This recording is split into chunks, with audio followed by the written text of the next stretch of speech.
Audible signal आ रहा है? Yes sir. तो गाइस से बैठ जाइए, बीच में पढ़ाते पढ़ाते एकाएक वीडियो कट हो गया था, हम लोग समझ नहीं पाए थे। तो जहां तक हुआ था उसके आगे हम लोग फिर चल रहे हैं, ठीक है ना? जहां तक हुआ था उसके आगे हम लोग फिर चल रहे हैं। खूब बढ़िया से समझिए मैं आपको क्या समझाने जा रहा हूँ। देखिए ऐसा है कि मैंने बताया था आपको कि अगर परफेक्ट कपलिंग है, अगर परफेक्ट कपलिंग है यानी कि कपलिंग फैक्टर 1 है, यानी जितना फ्लक्स प्राइमरी में है उतना ही फ्लक्स सेकेंडरी में है, तो total induced EMF in secondary upon total induced EMF in primary is equal to number of turns in secondary upon number of turns in primary होगा। और इसी रेशियो को हम कहते हैं टर्न रेशियो या ट्रांसफॉर्मेशन रेशियो। इतनी बात हो गई थी। फिर मैंने आपको बताया था कि अगर नो लोड है, ट्रांसफार्मर पे कोई लोड नहीं लगा हुआ है, तो voltage across secondary upon voltage across primary, total induced EMF across secondary और total induced EMF across primary के रेशियो के बराबर होगा, ठीक है ना? और इस रेशियो को हमने टर्न या ट्रांसफॉर्मेशन रेशियो कहा था, ठीक है ना? और अगर आइडियल ट्रांसफार्मर है, नॉर्मली अगर कुछ नहीं दिया होता तो हम आइडियल ही मान के चलते हैं। आइडियल ट्रांसफार्मर से हमारा ये मतलब है कि total power input is equal to power output. Ideal transformer से हमारा ये मतलब है कि पावर इनपुट बराबर पावर आउटपुट, ठीक है ना? तो अगर आइडियल ट्रांसफार्मर है हमारा पावर इनपुट बराबर पावर आउटपुट, तो हम जानते हैं पावर क्या होता है? पावर क्या होता है? बोलिए। Power in VI। हाँ, पावर इन सेकेंडरी क्या होगा? PS कितना होगा? VS into IS। और पावर इन प्राइमरी कितना होगा? VI into II, ये होगा। बात समझ में आ रही है? पावर इन प्राइमरी क्या होगा? VP into IP।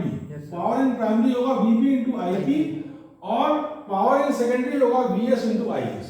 और अगर आइडियल ट्रांसफार्मर है तो ये दोनों पावर बराबर होंगे, पावर इनपुट बराबर पावर आउटपुट। तो ऐसे केस में आप देख सकते हैं IP हाँ VS अपॉन VP जो होगा वो किसके बराबर होगा?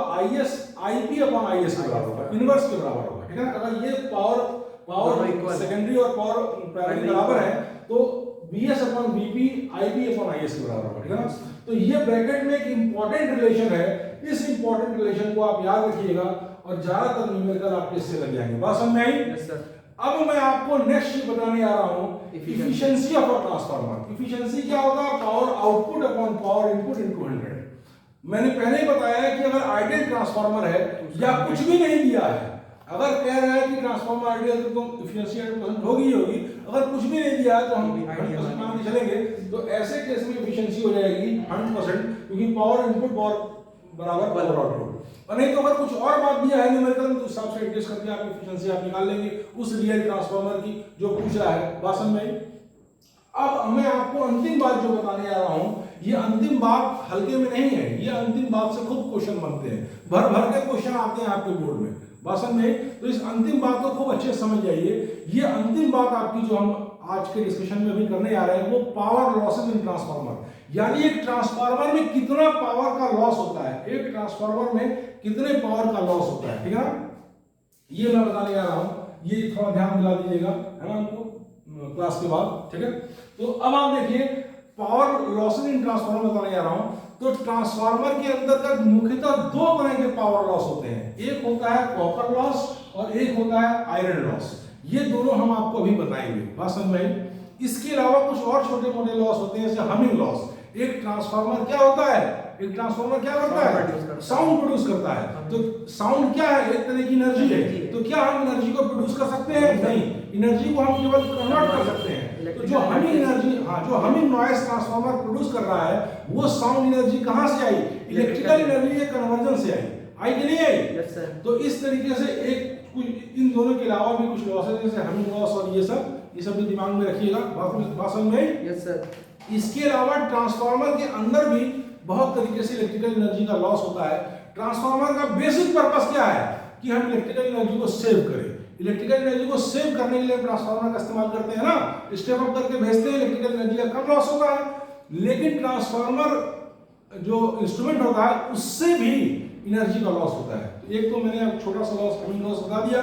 अब दो मेजर लॉस जो है आयरन लॉस और कॉपर लॉस, ये मैं बताने जा रहा हूं, खूब गौर से देखिए, ठीक है ना?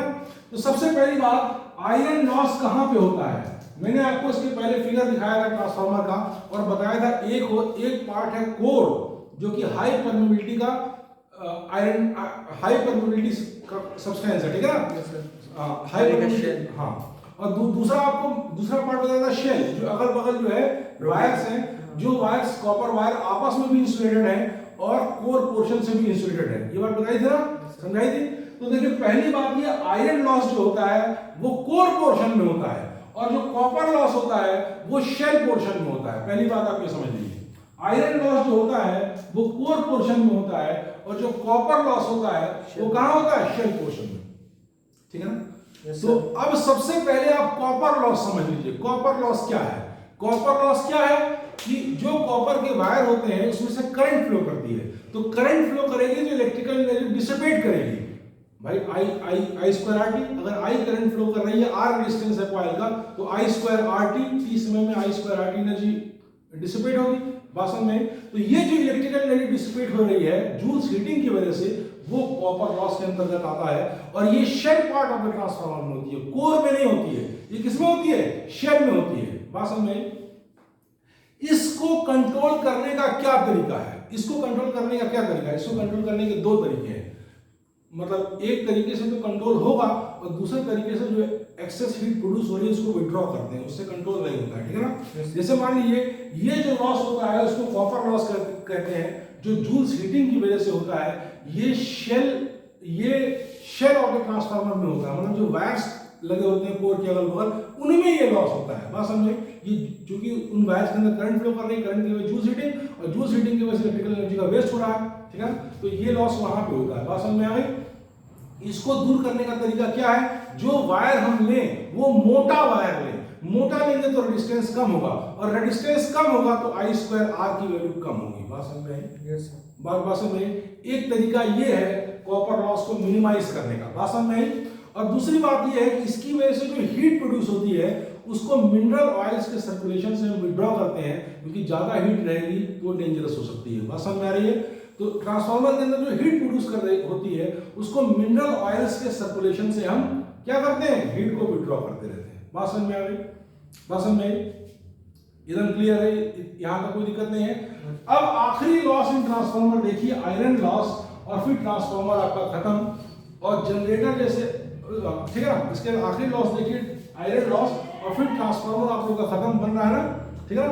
इसके बाद जनरेटर बताएंगे, तो जनरेटर में हम सारे पार्ट्स को डिटेल में डिस्क्राइब नहीं करेंगे, वो आपके बोर्ड में आने की संभावना बहुत ही कम भी है, और 9-10 में बताया भी गया है आपको बहुत बढ़िया से कि उसके जो पार्ट्स होते हैं ट्रांसफार्मर के कैसे कैसे। मैं उतनी बातें बताऊंगा जिससे आपके सारे सवाल लग जाएंगे और आपको बातें समझ में आ जाएंगी कि कैसे है, ठीक है ना। एक बात आपको बता ही चुका हूं कि ट्रांसफार्मर जो होता है वो क्या होता है, वो किस पे आधारित है? मोशनल ईएमएफ पे। और ये किस पे? ट्रांसफार्मर जो है जनरेटर मोशनल ईएमएफ पे आधारित है, और ट्रांसफार्मर जो है रोटेशनल ईएमएफ पे, पीरियोडिक ईएमआई पे। ट्रांसफार्मर जो है जनरेटर जो है वो पीरियोडिक ईएमआई पे आधारित है, रोटेशनल ईएमआई पे आधारित है, ठीक है ना। और जो ट्रांसफार्मर है ये स्टैटिक ईएमआई पे, म्यूचुअल इंडक्शन पे बेस्ड है। ये सब छोटी मोटी बात पहले हो चुकी है, ठीक है ना। एक बात आप और ध्यान दीजिएगा, अगर आपसे पूछ ले क्वेश्चन में कि इफिशियंसी किसकी ज्यादा होती है, किसकी ज्यादा होती है, तो एक बात आप जान लीजिए कि ट्रांसफार्मर में आप देख रहे हैं ट्रांसफार्मर में मैकेनिकल लॉस नहीं हो रहा है। मैकेनिकल लॉस यानी कोई पार्ट ट्रांसफार्मर का मूव नहीं कर रहा है ना, कोई पार्ट ट्रांसफार्मर का मूव नहीं ना कर रहा है, तो मूव नहीं कर रहा है तो मैकेनिकल लॉस नहीं होता है इसके अंदर, ठीक है ना।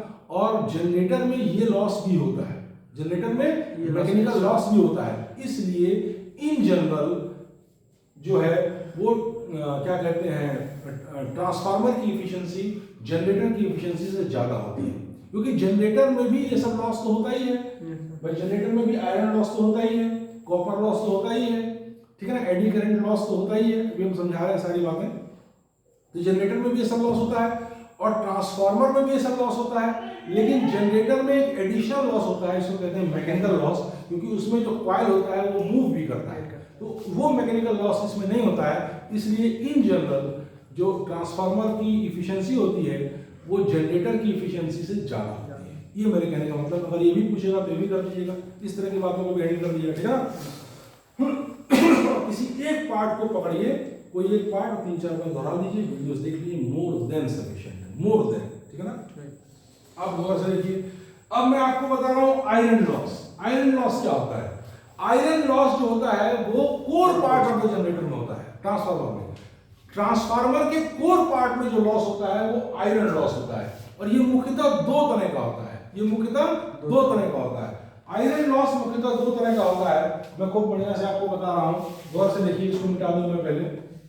मैं आपको क्या बताने जा रहा हूं? Iron loss. तो खूब अच्छे से देखिए, मैं आपको आयरन लॉस समझा रहा हूं, ध्यान से देखिए। आयरन लॉस कहां होता है? आयरन लॉस कहां होता है? कोर पोर्शन में। कोर पोर्शन में। और कॉपर लॉस कहां होता है? सेल पोर्शन में, है ना? यानी जो कॉइल्स लगे रहते हैं उनमें कॉपर लॉस होता है, और आयरन लॉस कोर पोर्शन में होता है, ठीक है ना? अब देखिए, आयरन लॉस मुख्यतः कितने तरह का होता है? आयरन लॉस जो होता है वो मुख्यतः कितने तरह का होता है? एक होता है आपका, क्या होता है? Eddy current loss. ये क्या होता है? Eddy current loss. एक होता है एडी करंट लॉस, और दूसरा क्या होता है? दूसरा क्या होता है? Hysteresis loss. Hysteresis loss. एक होता है एडी करंट लॉस और दूसरा होता है हिस्टेरिसिस लॉस।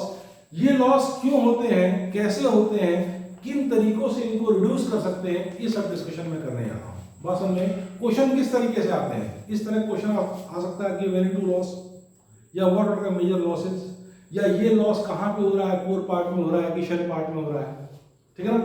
या हिस्टेरिसिस लॉस को रिमूव करने का तरीका, या एडी करंट लॉस को रिमूव करने का तरीका, यस सर, या कॉपर लॉस को रिमूव या रिड्यूस करने का तरीका, रिड्यूस करने का तरीका। बात समझ में आ रही है? Yes sir. इस तरह के प्रश्न आपके आ सकते हैं, जो सब बात आप जानते रहेंगे तो पूछेगा इसी में से ना, यस सर। इसी में से आएगा। तो अब आप गौर से देखिए, आयरन लॉस जो कि आपके कोर पोर्शन ऑफ ट्रांसफार्मर में होता है, उसमें मुख्यतः एडी करंट लॉस और हिस्टेरिसिस लॉस दो तरह के लॉस होते हैं। एडी करंट लॉस तो मैं आपको पहले बता चुका हूं। एडी करंट जब इलेक्ट्रोमैग्नेटिक इंडक्शन पढ़ा रहा था, देखिए बन रहा है ना, क्लियर है?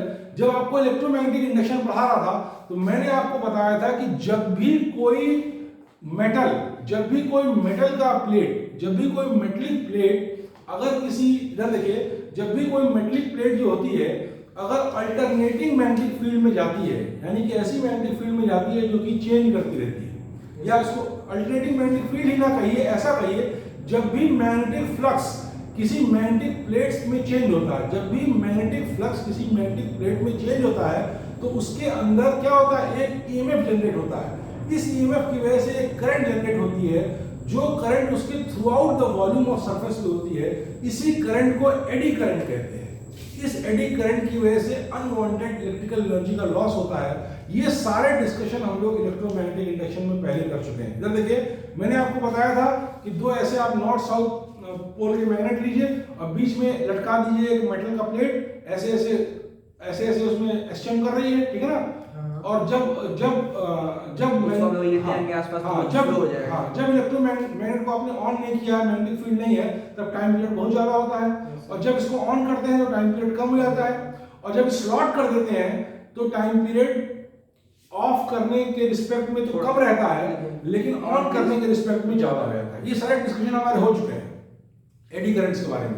एडी करंट्स वो करंट है जो डेवलप होती है एक मेटल के वॉल्यूम में, एक मेटलिक एरिया में, जब उस मेटलिक एरिया से फ्लक्स चेंज होता है। और फ्लक्स चेंज होता है तो क्या होता है? देखिए, अगर फ्लक्स चेंज होता है तो क्या होता है? उसमें एक ईएमएफ जनरेट होता है। ईएमएफ की वजह से क्या होता है? एक करंट उसके अंदर आती है। इस करंट को एडी करंट कहते हैं। बात समझ में? एडी करंट का नुकसान क्या है? इसकी वजह से अनवांटेड एनर्जी का लॉस होता है। और एक बात मैंने और बताई थी कि ये current through out the volume होता है और सरफेस पे होता है, इसलिए इसको मेजर करना बहुत मुश्किल होता है। ये सारी बात बताई थी, ये सारी बात बताई थी, यस सर, बताइए ना? इसलिए इसको मेजर करना असंभव होता है, मुश्किल मत करिए इसको हम मेजर ही नहीं कर पाते हैं एडी करंट को। लेकिन साथ में ये भी बताया था कि एडी करंट के फायदे भी हैं, जैसे कि उससे हीट प्रोड्यूस होती है, उसको इंडक्शन फर्नेसेस में हम इस्तेमाल करके मेटलर्जिकल पर्पसेस के लिए यूज कर सकते हैं, ये भी बताया था मैंने। और साथ में बताया था इलेक्ट्रोमैग्नेटिक ब्रेकिंग में भी एडी करंट्स का इस्तेमाल करते हैं। ये सारे डिस्कशन हमारी वीडियोस में भी है, क्लास में भी मैं समझा चुका हूँ एडी करंट के बारे में। बात समझ में? अब वही बात यहाँ भी देखिए, यहाँ क्या होती है कि जो कोर पार्ट होता है वो क्या होता है? कोर पार्ट एक हाई मैग्नेटिक परमिबिलिटी का, कोई आयरन का वो होता है, हाई मैग्नेटिक परमिबिलिटी का। बात समझ में? उस कोर पार्ट में क्या होता है? ये बेसिकली किस पे आधारित है ट्रांसफार्मर? ट्रांसफार्मर किस पे आधारित है बेसिकली? Alternating current. हाँ, बेसिकली आधारित है आपका म्यूचुअल इंडक्शन पे। म्यूचुअल इंडक्शन यानी कि म्यूचुअल इंडक्शन पे आधारित है, ठीक है? हाँ, तो जो कोर पार्ट होता है, उस कोर पार्ट में क्या होता है कि वो अल्टरनेटिंग मैग्नेटिक फील्ड के उसमें रहता है, अल्टरनेटिंग मैग्नेटिक फील्ड लगी रहती है उस कोर पार्ट में। तो अल्टरनेटिंग मैग्नेटिक फील्ड की वजह से क्या होता है कि उस कोर पार्ट में, भाई कोर पार्ट मेटल ही ना है, मेटल ही है ना, और उसमें जब अल्टरनेटिंग मैग्नेटिक फील्ड आ रही है, यानी मैग्नेटिक फील्ड की वैल्यू चेंज हो रही है, तो मैग्नेटिक फ्लक्स भी चेंज हो रहा है। अरे यार, मैग्नेटिक फील्ड चेंज हो तो फ्लक्स नहीं चेंज होगा, फाई बराबर बी cos थीटा। तो जब अल्टरनेटिंग मैग्नेटिक फील्ड है तो मैग्नेटिक फ्लक्स भी चेंज हो रहा है, ठीक है ना, अल्टरनेटिवली। तो अब मैग्नेटिक फ्लक्स चेंज हो रहा है तो क्या प्रोड्यूस होगा? इंड्यूस्ड ईएमएफ आएगा, ठीक है ना? मेरी बात सुने, इंड्यूस्ड ईएमएफ आएगा। तो इसकी वजह से उस मेटलिक जो कोर पार्ट होता है उसमें एक तरह की करंट फ्लो करती है, वही करंट फ्लो करती है, इसको हम एडी करंट कहते हैं। एडी करंट फ्लो करती है, बात समझ में? इतनी बात समझ। और एडी करंट के बारे में बात मैंने और बताई थी कि लेंस लॉ के अकॉर्डिंग ही होती है। मतलब जो बेसिक रीजन है उसको प्रोडक्शन को करती है, जो बेसिक रीजन है उसको प्रोड्यूस करने का, उसको अपोज करते हुए उसी डायरेक्शन में एडी करंट फ्लो करती है। ये सब डिस्कशन हो चुके थे। तो इस कोर पार्ट में जब एडी करंट फ्लो करती है तो इससे अनवांटेड इलेक्ट्रिकल एनर्जी का लॉस होता है। ये एक मेजर लॉस है ट्रांसफार्मर का, जो कि कोर पार्ट में ट्रांसफार्मर में होता है। बात समझ में आई? इतनी बात समझ गए? अब देखिए इसको रिड्यूस करने का तरीका। सर इसमें change of reason of change of magnetic field क्या होता है एडी करंट लॉस में? अल्टरनेटिंग तो मैग्नेटिक फील्ड होती है ना, म्यूचुअल इंडक्शन पे आधारित है, तो अल्टरनेटिंग मैग्नेटिक फील्ड तो हो ही रही है। अल्टरनेटिंग करंट है, अब करंट अल्टरनेट कर रहा है, नहीं करंट की वैल्यू चेंज कर रही है, तो करंट की वजह से मैग्नेटिक फील्ड तो वो भी चेंज होगी ना। तो मैग्नेटिक फील्ड चेंज हो रही है तो अल्टरनेटिंग मैग्नेटिक फील्ड है, तो अल्टरनेटिंग मैग्नेटिक फील्ड है तो फ्लक्स कांस्टेंट नहीं है, फ्लक्स चेंज हो रहा है, और जब फ्लक्स चेंज हो रहा है तो rate of change of flux से एडी करंट का प्रोडक्शन के बराबर ईएमएफ जनरेट हो रहा है, और ईएमएफ की वजह से करंट फ्लो कर रही है। इतनी बात समझ गए? और ये इस तरह से एडी करंट होती है जो लेंस लॉ के अकॉर्डिंग होती है। ये कोर पार्ट में जो एडी करंट डेवलप होती है वो अनवांटेड एनर्जी को, वो एनर्जी का अनवांटेड लॉस करती है। बात समझ में आ गई? बात समझ में आ गई?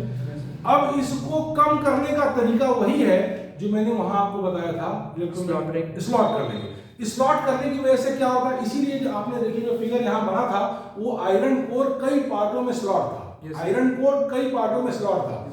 तो स्लॉटिंग करने की वजह से क्या होता है कि एडी करंट्स का जो मूवमेंट का पाथ है वो रिस्ट्रिक्ट हो जाता है, यानी बहुत लंबे पाथ पे एडी करंट मूव नहीं कर पाती है। स्लॉटिंग करने की वजह से क्या होता है, एडी करंट्स का मूवमेंट का पाथ रिस्ट्रिक्ट हो जाता है, बहुत लंबे पाथ पर वो नहीं जा पाती है। थोड़ा सा मैं लंबा खींच रहा हूँ क्योंकि 6-7 दिन तक क्लास बंद रही, तो जो है ज़्यादा ही बात को एलोबरेट कर रहा हूँ। हालांकि यही तरीका ज़्यादा सही है, एक ही बात को खूब लंबा तरीके से खींची। बात समझ में आई? तो अब आप देखिए क्या होता है कि स्लॉटिंग करने की वजह से क्या होता है, स्लॉटिंग करने की वजह से कि एडी करंट्स का पाथ जो है रिड्यूस हो जाता है। भाई eddy current through out the volume होती है, सरफेस पे होती है, और जब बी में से स्लॉट कर देंगे तो उसका पाथ रिड्यूस हो गया, और पाथ रिड्यूस होता है प्लस उसका रेजिस्टेंस बढ़ जाता है। इसकी वजह से एडी करंट की जो है काफी इनइफेक्टिव हो जाती है। तो अगर पूछा जाए कि व्हाट आर द अगर पूछा जाए आयरन लॉस के बारे में, तो आयरन लॉस के बारे में 2 लॉस बताएंगे। एक लॉस क्या बताएंगे, एडी करंट लॉस, और दूसरा हिस्टैरिसीस लॉस, जो अभी हम समझाने जा रहे हैं, ठीक है ना। तो एडी करंट लॉस को दूर करने का तरीका क्या है, बाय स्लॉटिंग। स्लॉटिंग से क्या होता है स्लॉटिंग से कि पाथ जो है वो रिड्यूस हो जाता है और साथ में रेजिस्टेंस बढ़ जाता है, जिसकी वजह से एडी करंट्स बहुत फीबल हो जाती है। बात समझ में?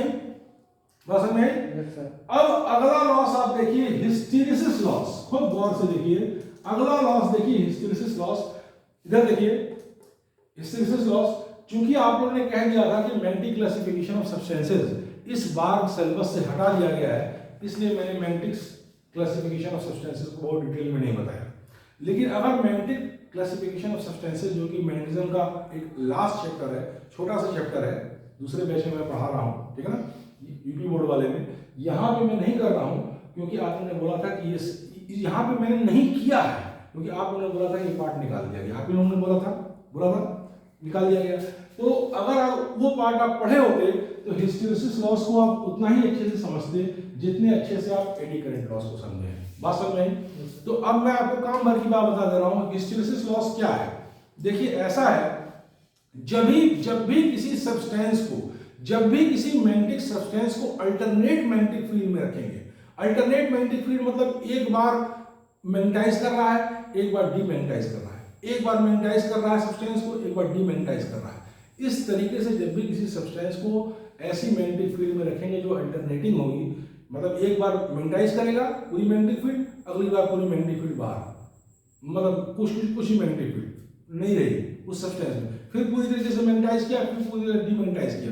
तो ऐसे प्रोसेस में कुछ सब्सटेंस ऐसे होते हैं जिनका रिटेंटिविटी और कोर्सिविटी हाई होता है। अब रिटेंटिविटी पूरा पढ़ाना पड़ेगा, कोर्सिविटी पूरा समझाना पड़ेगा, जो मैं इस समय नहीं समझाऊंगा, काम भर की बात आप समझ लीजिए। बस इतना समझिए कि हिस्टैरिसीस लॉस क्या है ये मैं समझाने जा रहा हूँ। हिस्टैरिसीस लॉस आयरन लॉस होता है, यानी core part of the transformer में होता है। तो इसमें होता क्या है, हिस्टैरिसीस का मतलब समझिए, इधर देखिए, मतलब समझिए, जैसे ये सब्सटेंस है, इस सब्सटेंस को हमने अल्टरनेट मैग्नेटिक फील्ड में रख दिया, मतलब एक बार ये मैग्नेटाइज हो रहा है, एक बार डीमैग्नेटाइज हो रहा है, एक बार मैग्नेटाइज हो रहा है, एक बार डीमैग्नेटाइज हो रहा है। तो बहुत से सब्सटेंसेस जिनकी रिटेंटिविटी और कोएर्सिविटी बहुत हाई होती है, वो क्या होते हैं, डीमैग्नेटाइज होने पर पूरी तरीके से डीमैग्नेटाइज नहीं होते, यानी कुछ ना कुछ मैग्नेटिज्म उनके अंदर रह जाता है। बात समझे, जिन सब्सटेंसेस की रिटेंटिविटी और कोएर्सिविटी, अब रिटेंटिविटी और कोएर्सिविटी हम मैंने आपको नहीं समझाएंगे, ठीक है ना, हाई होती है, वो सब्सटेंस डीमैग्नेटाइज होने पे कंप्लीटली मैग्नेटिक फील्ड उनके अंदर से खत्म नहीं होती, यानी कुछ ना कुछ मैग्नेटिज्म उनके अंदर बच जाता है। इसी को कहते हैं रेजिडुअल मैग्नेटिज्म। क्या कहते हैं, मतलब जो मैग्नेटिज्म बच गया, ठीक है ना, तो वो मैग्नेटिक एनर्जी जो होती है बाद में वेस्ट हो जाती है, एनर्जी का लॉस हो जाता है। तो इसी को हिस्टैरिसीस लॉस कहते हैं। इसको क्या कहते हैं, हिस्टैरिसीस लॉस। अब इसको रिमूव करने का तरीका क्या है, इसको रिमूव करने का ये तरीका है कि हम ऐसा मटेरियल लगाएं आयरन कोर में, आयरन कोर को ऐसे मटेरियल से बनाएं जिसकी रिटेंटिविटी और कोएर्सिविटी बहुत ही कम हो। अगर बहुत कम होगी तो क्या होगा, कंप्लीटली मैग्नेटाइज होगा और कंप्लीटली डीमैग्नेटाइज होगा अल्टरनेटिंग मैग्नेटिक फील्ड के साथ। तो इस तरीके से कोई रेजिडुअल मैग्नेटिज्म बचेगा नहीं, और जब रेजिडुअल मैग्नेटिज्म नहीं बचेगा तो क्या होगा कि मैग्नेटिक एनर्जी का लॉस नहीं होगा। बात समझ में आई? तो इस तरीके से मैंने आपको ट्रांसफार्मर डिटेल एनालिसिस कर दिया, एक एक बात बता दिया और खूब डिटेल में हर बातों को समझा दिया, ठीक है ना।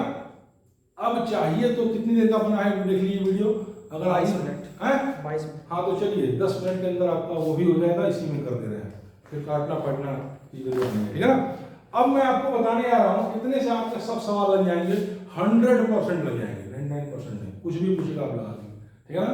और टाइम इस समय हो रहा है 12:40, ठीक है ना, मतलब 1 बज जाएगा, फिर वो 2 बजे अच्छा भी बस भी आएगी, ठीक है। देखिए अब गौर से देखिए, अच्छे से देखिए, खूब बढ़िया से देखिए, खूब ध्यान से देखिए। मैं आपको अगली बार बताने आ रहा हूँ, इस समय जो है वो क्या बताने आ रहा हूँ बेटा, क्या बताने आ रहा हूँ, जनरेटर।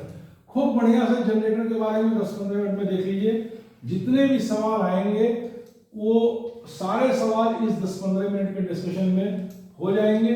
सिर्फ आपको जनरेटर का फिगर और जनरेटर के जो टर्म्स होंगे उनको अपनी किताब से देख लीजिएगा कि स्प्लिट रिंग किसको कहते हैं, आर्मेचर कॉइल किसको कहते हैं, नॉर्थ साउथ मैग्नेट किस तरीके से लगा होता है, स्प्लिट रिंग क्या होता है, कम्यूटेटर क्या होता है, ये सब बात क्लास 9-10 से ही बताई जाती है, ठीक है ना, ठीक है। अब मैं जनरेटर के बारे में 10-15 मिनट में इतनी बातें बता दे रहा हूँ कि आपके सारे न्यूमेरिकल लग जाएंगे, ठीक है ना। तो गौर से देखिए, सबसे पहली बात जनरेटर होता क्या है, नाम से दिख रहा है जनरेटर, जनरेट करता है, जनरेट करता है, इलेक्ट्रिकल एनर्जी को प्रोड्यूस कर सकता है। Law of conservation of energy को आप वायलेट करेंगे, दोस्तों का देखिए, law of conservation of energy को आप वायलेट करेंगे, हैं। कुछ फंडामेंटल लॉज है जो कभी वायलेट ही नहीं होते, जैसे law of conservation of energy, law of conservation of charge, law of conservation of linear momentum, law of conservation of angular momentum, ये सब ऐसे फंडामेंटल लॉज हैं जो कभी वायलेट होते ही नहीं है। बात समझे?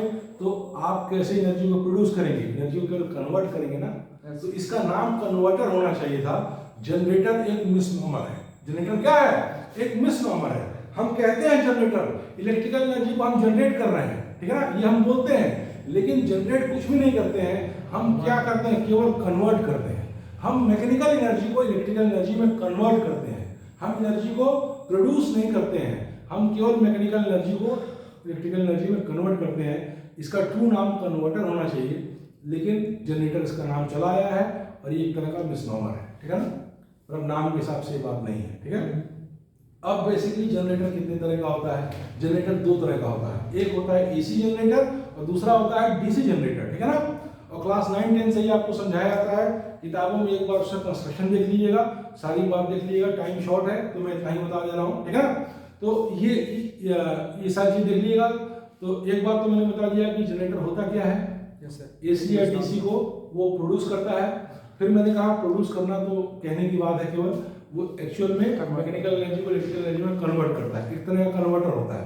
फिर चौथी बात मैंने बताई कि तीसरी बात मैंने बताई कि दो तरह का होता है, एसी या डीसी, ठीक है ना। चौथी बात मैंने बताई, इसका डायग्राम वगैरह आप किताबों में देख लीजिएगा, सब बात उसके टर्म्स को समझ लीजिएगा, वो सब कहीं पूछेगा भी नहीं, है ना। और पांचवी बात मैंने आपको पहले ही बता दी कि इफिशियंसी ऑफ जनरेटर जो होती है वो इफिशियंसी ऑफ ट्रांसफार्मर से हाँ सामान्यतः कम होती है। उसका रीजन ये होता है मैकेनिकल हाँ बाकी लॉस तो दोनों के अंदर सेम होते हैं, लेकिन आपका जनरेटर में इसमें भी एडी करंट लॉस और बहुत सारे लॉस होते हैं, दोनों में सेम होते हैं। और बाकी इसमें एक एडिशनल लॉस बहुत तगड़ा होता है जिसको मैकेनिकल लॉस कहते हैं, जो कि आपका ट्रांसफार्मर में नहीं होता है, इसलिए इसकी इफिशियंसी कम होती है। बात समझ में आई। उसके बाद मैं आपको ये बता रहा हूँ कि ये कैसे काम करता है, जो इम्पोर्टेंट बात है उसको खूब बढ़िया से समझ लीजिए और आपकी सारी चीज लग जाएगी। देखिए इधर देखिए, एसी कैसे काम करता है ये नहीं है, एसी कैसे काम करता है, एसी कैसे काम करता है मतलब स्टेप अप और स्टेप डाउन, उसमें सिर्फ इतना ही है कि जानना हम लोग को कि स्टेप डाउन करके हम लोग करंट उसमें भेजेंगे और फिर स्टेप अप करके ले लेंगे, बस यही। हाँ बस इतना ही जानना है। एक कोर्स इनपुट एसी डालेंगे, मतलब उसमें आयरन और क्या करता है वो हम लोग इसको इंसुलेशन उसमें वो क्या करता है, फिर देखिए वो सब भी वो आपके सिलेबस में तो है नहीं, ठीक है ना। आपका काम इतनी बातों से लग जाएगा, ठीक है ना। और अगर कुछ और डिटेल पूरी एक लाइन किताब को नहीं बोला जाएगा। मान लीजिए जो 1% 2% बात अनइम्पोर्टेंट छोड़ी, उससे बहुत ही सारे इंपॉर्टेंट बातें ही बता दी जा रही हैं, कनेक्टिविटी भी कर दी जा रही है, ठीक है ना। इतने सारे सवाल आपके लग जाएंगे, ठीक है ना। तो अब आप देखिए इधर आइए, थोड़ा आप खड़े हुए तो मैं आपको समझाऊं, थोड़ा आप खड़े हुए तो मैं आपको समझाऊं खूब बढ़िया से, गौर से इधर आइए, यहाँ पे जल्दी आइए, इधर नहीं करिए। देखिए मैं आपको समझा रहा हूँ खूब बढ़िया से। देखिए ऐसा है, इसको ऐसे समझिए, यहाँ पे खड़े हुए एकदम पिक्चर में पूरा आता है, ऐसे पकड़िए, ऐसे पकड़ लीजिए। देखिए अरे उसको हाँ दोनों को लगाइए, अरे देखिए ये आपका ऐसे है, ऐसे कर लीजिए। ये आपका क्या है, पूरी पिक्चर में आइए, ये क्या है आपका, सीधे ऐसे सीधा।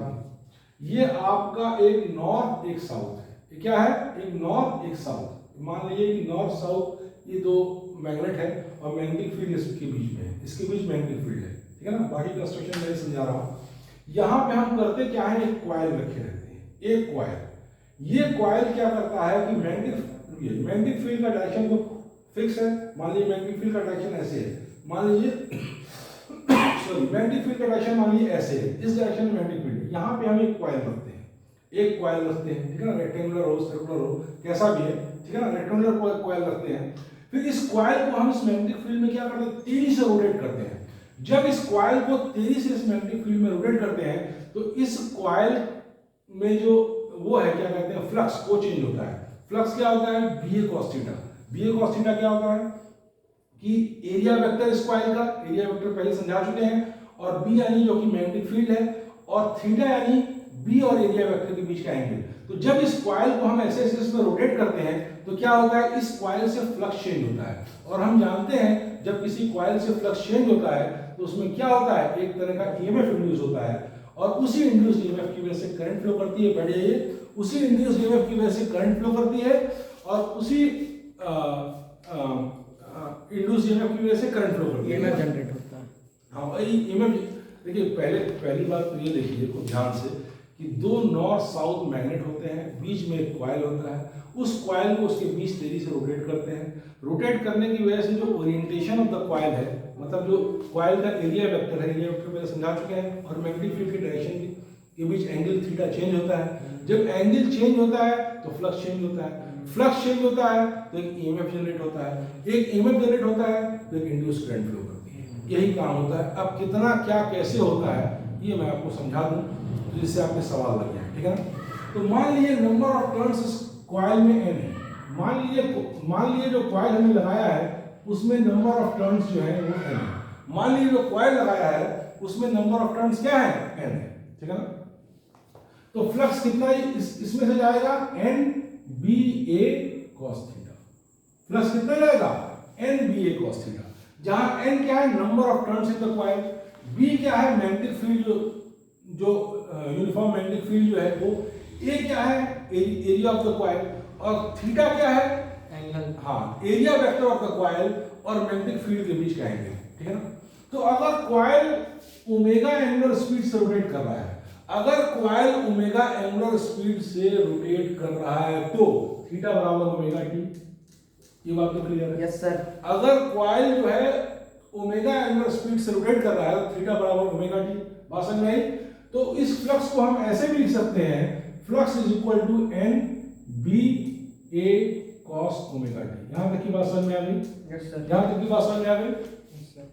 यहां तक की बात समझ में आ गई। ऐसे केस में आप देखिए n क्या है, number of turns in the coil, n क्या है, number of turns in the coil, b क्या है, मैग्नेटिक फील्ड जो वहां पर है, a क्या है, एरिया ऑफ द कॉइल। तो nba तो कांस्टेंट है, nba क्या है, कांस्टेंट है। तो इसको हम ऐसे भी लिख सकते हैं, phi बराबर phi 0 cos ओमेगा टी। लिख सकते हैं, नहीं लिख सकते हैं, बताइए। Yes sir. तो जो फ्लक्स है वो फ्लक्स भी वेरिएबल है कॉइल का, जो कॉइल पे फ्लक्स है वो भी वेरिएबल है क्योंकि कॉइल रोटेट कर रहा है। जब कॉइल रोटेट कर रहा है तो उसमें जो फ्लक्स दिया है वो भी वेरी कर रहा है, ठीक है ना। और वेरी कैसे कर रहा है, किस तरीके से कर रहा है। अगर ओमेगा एंगुलर स्पीड से कॉइल रोटेट कर रहा है तो t से किसी भी टाइम इंस्टेंट t पर उसके अंदर जो फ्लक्स होगा वो इतना होगा, phi बराबर phi 0 cos ओमेगा टी। यहां तक की बात समझ में आ गई? यहां तक की बात समझ में आ गई? तो अब देखिए यहाँ phi 0 क्या है, मैक्सिमम वैल्यू ऑफ phi, यानी मैक्सिमम वैल्यू ऑफ फ्लक्स कितना होगा, phi 0, और इसकी वैल्यू होती है NBA, जहां n क्या है, number of turns in the coil, b क्या है, मैग्नेटिक फील्ड, a क्या है, एरिया ऑफ द कॉइल। बात समझ में आ गई? बात समझ में आ गई? अब देखिए हम इसको डिफरेंशिएट कर रहे हैं, तो ये तो फ्लक्स है, ये तो फ्लक्स है कॉइल से जो लिंक्ड है, और ये फ्लक्स भी चेंज हो रहा है टाइम के साथ। जब टाइम के साथ ये फ्लक्स चेंज हो रहा है क्योंकि कॉस फंक्शन है तो टाइम के साथ चेंज हो रहा है, तो जब ये फ्लक्स चेंज हो रहा है तो क्या इंड्यूस होगा, ईएमएफ इंड्यूस होगा, rate of change of flux is EMF. बात समझ गए? तो अब इसको अगर t से डिफरेंशिएट कर दें तो d phi by dt कितना आ जाएगा, d phi by dt कितना आ जाएगा, phi 0 यानी NBA, और cos ओमेगा t कितना होता है, cos ओमेगा t कितना होता है बता भाई, sin omega, minus sin omega t, minus sin omega t, ठीक है। तो डिफरेंशिएट करेंगे तो ऐसे हो जाएगा minus NBA sin omega t, और फिर जब हम ओमेगा t को डिफरेंशिएट करेंगे तो ये आ जाएगा d phi by dt minus NBA omega sin omega t। आ जाएगा नहीं आ जाएगा? Yes sir. बताओ भाई। Yes sir. और minus d phi by dt क्या होता है, minus d phi by dt क्या होता है, EMF इंड्यूस्ड। हाँ minus d phi by dt फटाफट बताइए थोड़ा यार, इतना टाइम थोड़ा ले रहा है, फटाफट बताइए, इन्वॉल्व रहा है, पूछते तो आपसे सिंपल बात पूछ रहे हैं। तो minus d phi by dt क्या होता है, EMF इंड्यूस्ड। तो अब आप देखिए इसको आप जब यहाँ पे लाएंगे, ऐसे देखिए इस पार्ट को हम यहाँ ला रहे हैं, तो EMF इंड्यूस क्या होगा, minus d phi by dt, और minus d phi by dt लेंगे तो NBA omega sin omega t, यानी इंड्यूस्ड EMF क्या होगा, NBA omega sin omega t। बस हमें जिसमें से n क्या है, number of turns in the coil, b क्या है, मैग्नेटिक फील्ड, a क्या है, एरिया ऑफ द कॉइल, और ओमेगा क्या है, हाँ ओमेगा क्या है, एंगुलर स्पीड, ये भी कांस्टेंट है, यानी ये पूरा फैक्टर कांस्टेंट है, ये पूरा फैक्टर क्या है, कांस्टेंट है। तो E बराबर ओमेगा कांस्टेंट थोड़ी ना, वो तो चेंज होता रहेगा ना कांस्टेंट। ओमेगा जिस एंगुलर स्पीड से रोटेट करा रहे हैं वो वेरी थोड़ा करेगी, वो कांस्टेंट ही रहेगी, एक ही एंगुलर स्पीड से रोटेट कर रहा है तो वो कांस्टेंट रहेगी, तो ये पूरा फैक्टर क्या हो जाएगा, कांस्टेंट रहेगा। तो E बराबर E0 sin ओमेगा t। बात समझ में आ गई? इस तरीके से एक अल्टरनेटिंग ईएमएफ इंड्यूस होगा, और ये अल्टरनेटिंग ईएमएफ इसलिए इंड्यूस होगा क्योंकि फ्लक्स चेंज हो रहा है कॉइल से, और rate of change of flux he EMF होता है। बात समझे? इस तरीके से एक अल्टरनेटिंग ईएमएफ इंड्यूस होगा, और करंट कितनी होगी बताइए, करंट होगी E by R होगी, तो ये हो जाएगी E0 by R, E0 sin omega t by R, sin omega t, इतनी करंट इंड्यूस होगी, ठीक है ना। बात समझे? और E0 कांस्टेंट है, यस सर, और resistance of the coil constant है, यस, तो ये पार्ट फिर से कांस्टेंट है, I0, हाँ ये पार्ट फिर से कांस्टेंट हो गया। तो इस तरीके से करंट जो इंड्यूस हुई वो I बराबर I not sign omega T, EMF जो इंड्यूस हुआ current E not sign omega T. पहले मैंने आपको बताया था कि ईएमएफ इंड्यूस होता है, करंट इंड्यूस नहीं होती है। ईएमएफ इंड्यूस होता है इसकी वजह से करंट होती है ना। तो अब करंट I बराबर I zero sine omega t और E बराबर E zero sine omega T induce EMF हो गया, और इस इंड्यूस ईएमएफ की वजह से जो करंट होगा वो I बराबर I zero sine omega t और फ्लक्स जो होगा फाई बराबर phi zero cos omega T.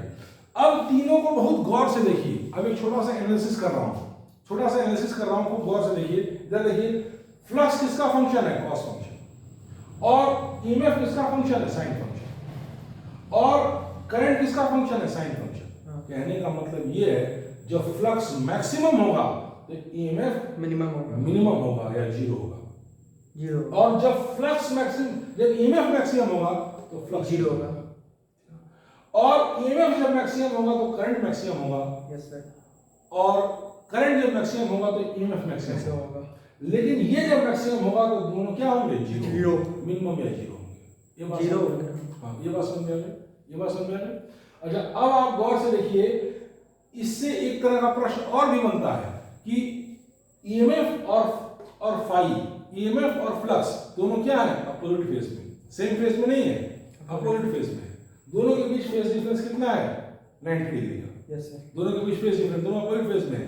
लेकिन ईएमएफ और करंट किसमें है? सेम फेज में। ईएमएफ और करंट सेम फेज में है, और ईएमएफ और करंट और फ्लक्स अपोजिट फेज में। ठीक है ना? इतनी बात कर लेंगे। Yes sir. इसे फॉर्मूला दिमाग लगा लेंगे आप। Yes sir. अब एक छोटा सा मैं आपको फिगर डाटा बना के दे दूं, इरेज मत करिएगा, रुक जाइए। अरे उतना ठीक है, उतना लिख लीजिए। हाँ, जल्दी करिए, वीडियो टाइम से होना चाहिए ना। हटिए, जल्दी मारिए। हो गया, कर लिया। हो गया, चलिए। अब नेक्स्ट चीज देखिए, खूब गौर से देखिए, खूब बढ़िया से देखिए। आपको एक छोटा सा मैं डाटा बना के दे दूं जिससे क्वेश्चन और सॉल्यूशंस लगाने में आपको आसानी हो। ठीक है ना? कई बार पूछता है कि मैक्सिमम वैल्यू ऑफ ईएमएफ क्या होगी, मैक्सिमम वैल्यू ऑफ फ्लक्स क्या होगा, मैक्सिमम वैल्यू ऑफ करंट क्या होगा। इस तरह के क्वेश्चंस पूछता है, तो क्वेश्चंस आप कैसे लगाएंगे ये हम आपको बता दें। ये भी पूछता है कि ईएमएफ और करंट और ईएमएफ और फ्लक्स में से कौन सेम फेज में है, कौन अपोजिट फेज में है, तो वो तो कर ही लेंगे। सर, ये फ्लक्स और ईएमएफ करंट आपस में कितने उससे वैरी करते हैं? π/2। जब एक मैक्सिमम होगा तो दूसरा क्या होगा? मिनिमम या जीरो होगा। तो एक बार देखिए, आप इसको फिजिकली विजुलाइज करिए, इस बात को आप फिजिकली विजुलाइज करिए, इधर देखिए, मेरी ओर को गौर से देखिए। ऐसा है कि जब कॉइल इस तरीके से है, जब कॉइल मैग्नेटिक फील्ड में इस तरीके से है, जैसे मान लीजिए मैग्नेटिक फील्ड का डायरेक्शन ये है, रुक जाइए, मान लीजिए मैग्नेटिक फील्ड का डायरेक्शन, गौर से देखिए, मान लीजिए मैग्नेटिक फील्ड का डायरेक्शन ये है, ऐसे मैग्नेटिक फील्ड, मान लीजिए ऐसे है, ठीक है ना? तो जब कॉइल ऐसे है, गौर से देखिए, जब कॉइल ऐसे रोटेट कर रहा है, ऐसे रोटेट कर रहा है, कॉइल ऐसे रोटेट कर रहा है, देखिए ऐसे रोटेट कर रहा है ना? अब मान लीजिए कि मैग्नेटिक फील्ड का डायरेक्शन ये, वो तो फिक्स है, मैग्नेटिक फील्ड का डायरेक्शन तो फिक्स है। जब कॉइल का ओरिएंटेशन ये है, तो इस कॉइल का एरिया वेक्टर ऐसे है, एरिया वेक्टर ऐसे है ना, परपेंडिकुलरली, और मैग्नेटिक फील्ड ऐसे है। जब कॉइल इस प्रकार से है तो फ्लक्स जीरो होगा, लेकिन ईएमएफ मैक्सिमम होगा। बात समझ में आई? और जब कॉइल ऐसे हो गया, मैग्नेटिक फील्ड ऐसे जा रही है और कॉइल ऐसे है, तो ऐसे केस में क्या होगा? फ्लक्स मैक्सिमम हो जाएगा और ईएमएफ जीरो हो जाएगा और करंट जीरो हो जाएगी। बात समझ में आई? इतनी बात विजुलाइज कर गए। अब नेक्स्ट चीज देखिए, और आज का पीरियड खत्म, आज की बात खत्म। मैं आपको इंड्यूस्ड पैरामीटर्स यहां लिख रहा हूं। इंड्यूस्ड पैरामीटर यानी पहला है फ्लक्स, दूसरा है ईएमएफ, और तीसरा क्या है? Induced current. फिर यहां पे मैक्सिमम वैल्यू लिख रहा हूं, मैक्सिमम वैल्यू। मिनिमम वैल्यू तो सबकी जीरो है, मिनिमम वैल्यू तो सबकी जीरो है। मिनिमम वैल्यू क्या होगी? सबकी जीरो होगी, तीनों की मिनिमम वैल्यू जीरो होगी। बात समझ आ रही है? Yes sir. मैं मैक्सिमम वैल्यू लिख रहा हूं, तो मैक्सिमम वैल्यू फ्लक्स की कितनी होगी? NBA cos ओमेगा टी होता है, तो मैक्सिमम वैल्यू NBA होगा। और ईएमएफ की मैक्सिमम वैल्यू क्या होगी? NBA omega.